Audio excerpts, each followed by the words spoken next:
Hey everyone, so I'm back with the Light Seers Tarot unboxing, and this is the box, and it's very beautiful. I like the color of it. It's very thick, and I like that even though it has just a glimpse of her face, it kind of wraps around like that, so it's very, to me, it's very goddess-like and very empathetic, you know what I mean? Like you can take one section and really tune into what the person was trying to say and then seeing the other part and putting it together, you know? So it's just a really interesting way she done the box. And he done the box. She. Again, like I said, this is a beautiful box. I really like how they done it. And I'm trying to get this open with one hand, guys. I'm sorry. So this is a little guidebook, and for it being small, you know, I got small hands, so it's pretty small. But this is about her.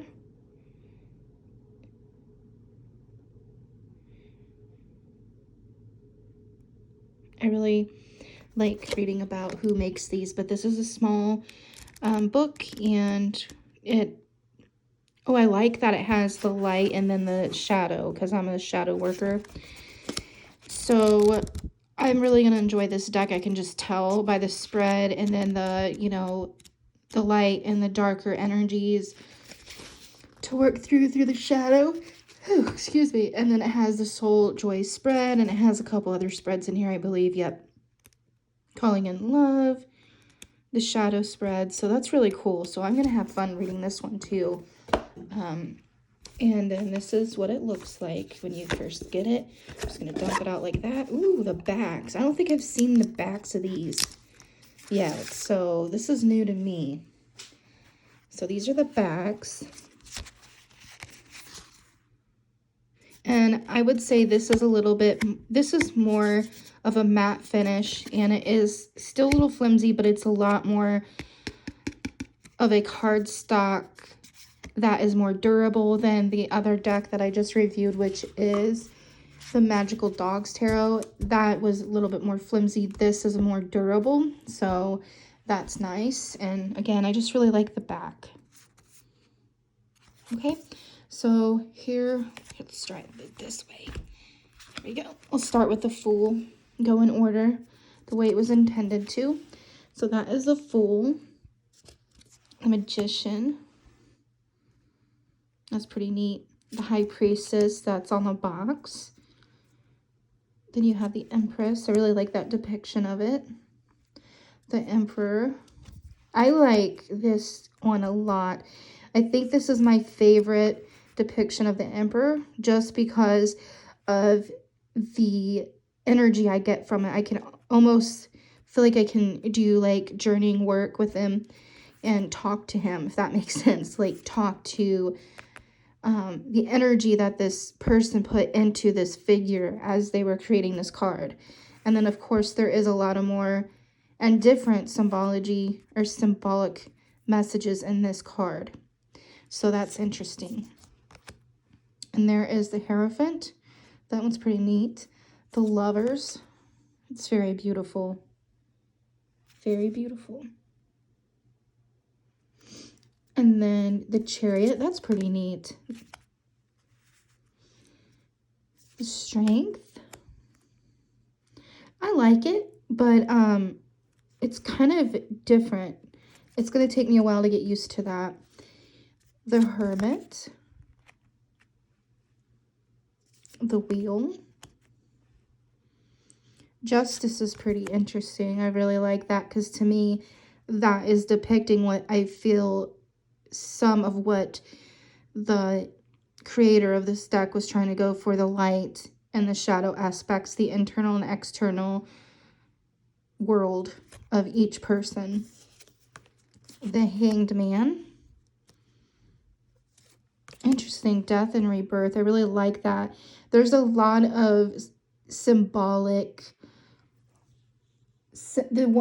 I'm seeing a repeat. If you guys can let me, I want your guys' opinion why you think this is, but I'm seeing the figure 8, the infinity sign is another way to look at it in this deck. So it's interesting because, again, I feel like this person's trying to connect to not only the reader that's going to be reading each deck, but the person that's getting the reading, the querent.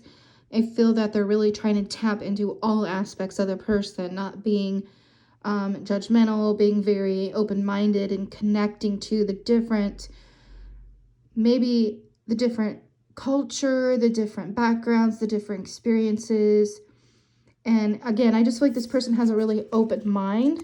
And I feel like the reason why they keep using this symbol is because this deck is universal. And a lot of people think that the Rider-Waite would be more universal because of the symbols in it. But to me, this is more, it's still universal. And I really like, I appreciate the Rider-Waite deck. But I talked about this in my other one. I connect more with these kind of cards. Maybe it's just my beliefs. But I feel like this person's trying to connect to the different the different unconscious of people, where to me the Rider-Waite is more of the universal consciousness, where it's kind of, I don't want to say standard, but it's more of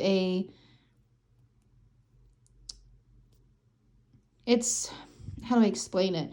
I don't think I'm explaining myself very well, but I hope someone understands me. Leave me a comment if you know what I'm trying to get at. But basically, it's more of a uniform. I guess that's the best way to put it with the Rider-Waite. And this is more, it's deeper to each individual because it means something different, if that makes sense. So the Devil was interesting.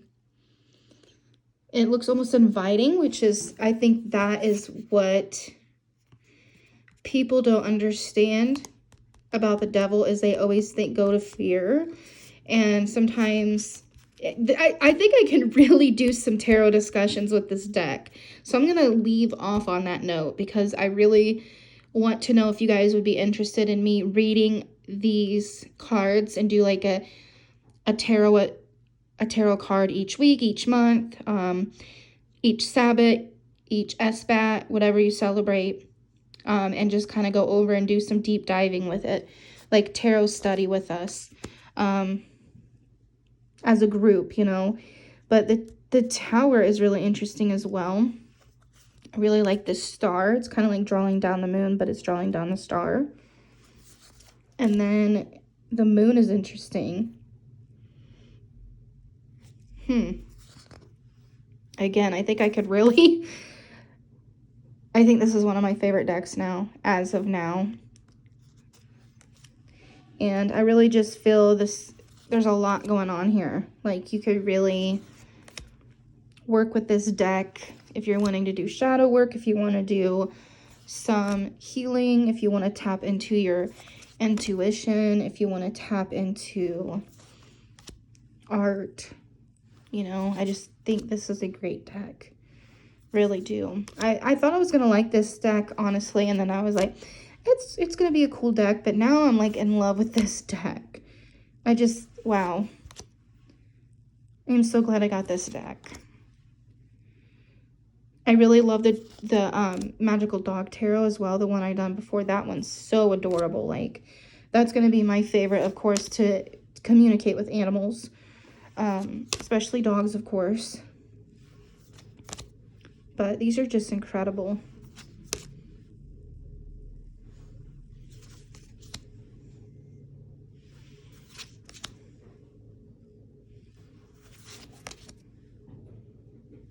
I'm just really enjoying this deck.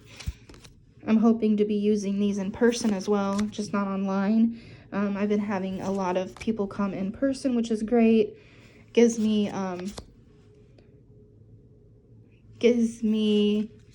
a little more growth because I am kind of empathic, and so sometimes it could be overwhelming, and so I have to overcome that nervousness and that worrisome energy.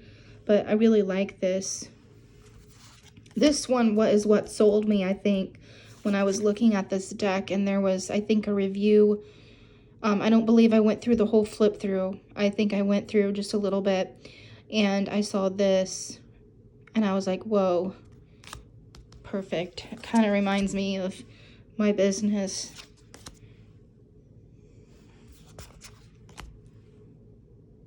I'm really loving how she's integrating the ravens or crows again.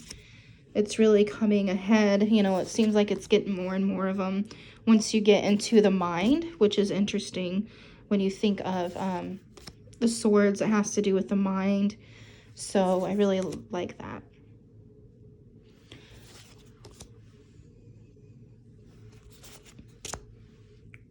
Because I don't think I really noticed it, the ravens, before.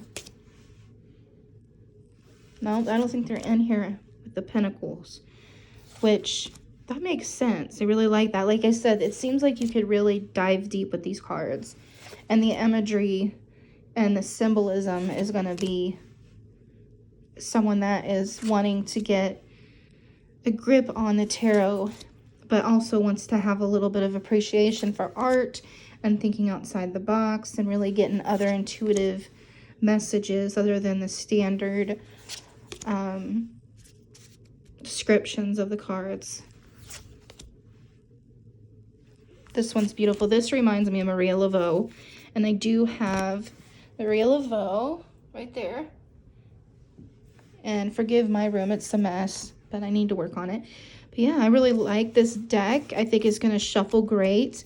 It's a great stock, and I usually like the glossy finish or the kind of almost like they're extra laminated, honestly, but I don't mind this. I like that it is kind of more of a matte or just a plain cardstock, and I think they're going to be pretty durable for some time.